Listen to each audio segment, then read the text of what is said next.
Hi, my name is Ellen Livingston. I'm here today with Vibrance Magazine. You can check out their website, www.vibranceMagazine.com, and there you can subscribe to this wonderful magazine, Vibrance Magazine. If you'd like to find some more raw cuisine videos, you can go to YouTube, Vibrant Raw Foods. And if you'd like more great information about living a healthy raw lifestyle and more recipes, you can check out my website, www.livingyoganow.com. So let's get started. Today I'm going to show you a simple raw pizza recipe using jicama. This is a root veggie. Using jicama for the crust instead of the typical sprouted grains and nut crust that you see so often in more of the gourmet raw food recipes. So when you go to find your jicama, it's usually in health food stores and regular supermarkets. Pretty easy to find. It'll be probably near the root veggies, the potatoes and whatnot. And you want to look for this recipe. You want to look for one that's nice and round and as large as you can find it, or the bigger your pizza will be, the bigger your crust will be. And I'm just going to peel at least the center portion of the outside peel. Take off any little brown spots. There we go. Clean up this mess.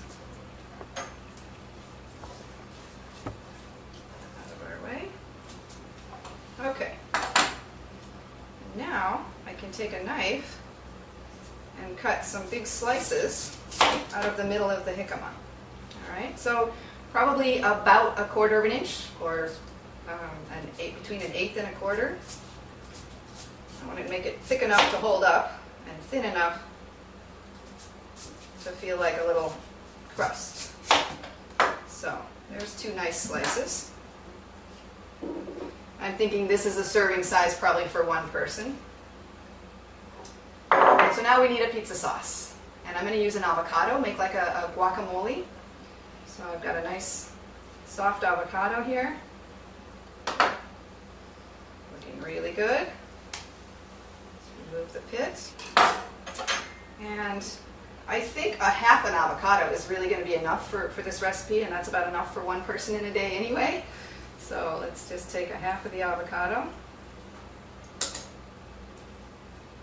And I'm going to simply mash it with a fork. A nice thing about this recipe is it's truly simple. There's no equipment needed, right? Just a fork and a knife and some good fruits.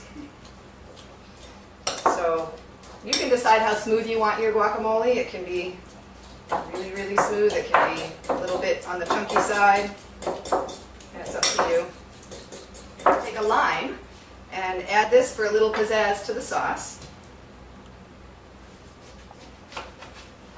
So limes, when they're ripe, unbeknownst to most people, are actually starting to turn yellow usually. Not bright, bright green. That's usually the sign of a lime that's not as ripe. So I'm going to squeeze enough lime for my personal taste, to suit my taste. I'm thinking probably about a half a lime for a half an avocado at most. That might be too much. Let's try with a 1/4 of a lime, actually. Mash that up. Okay. And this is my pizza sauce, so I'm going to spread it evenly on both halves of the jicama crust. Just spread it out.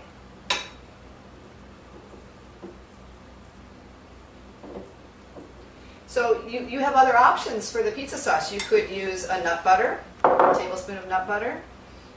You could make your favorite nut pate. You could make a really thick marinara tomato sauce with sun-dried tomatoes. So lots of options there. Okay, and now the fun part, we get to decide the toppings. And here you can be creative as well. I'll show you what I've chosen to use today. These are pea shoot sprouts. You could also use cilantro or any other kind of sprouts that you like. You could use finely chopped lettuce or greens that you like. And then I've got a really nice red tomato here, so I'm going to use some big tomato slices. In the summertime, you may be able to get the really big beefsteak tomatoes that make a super big slice. I've got a little smaller tomato, so I'm choosing now to make some really thin slices and maybe put 2 on each pizza. Like that.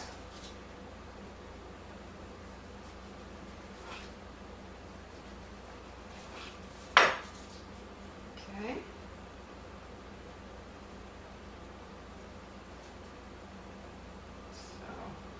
there's my tomato. And now I'm going to add some pineapple to the top of the pizza, the crowning glory here.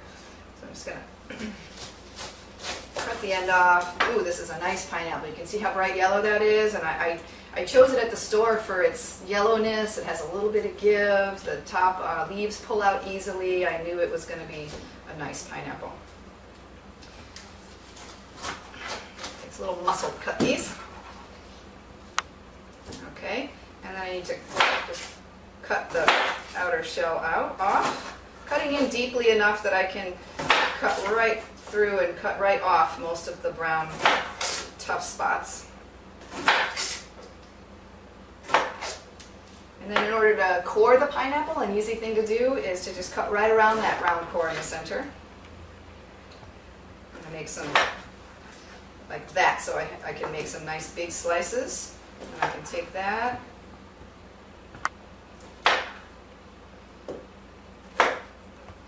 I'm cutting slices about 1/8 of an inch, maybe 1/4 of an inch. Doesn't really matter, but I want them to fit on the pizza. And I'm just going to press those onto the pizza. As long as you haven't piled everything too high, it works out just fine.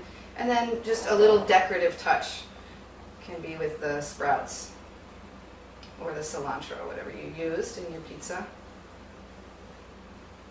Makes it very pretty there.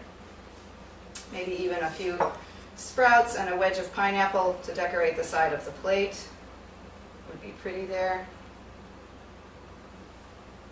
And here we have a serving of delicious, simple Jicama pizza. Enjoy!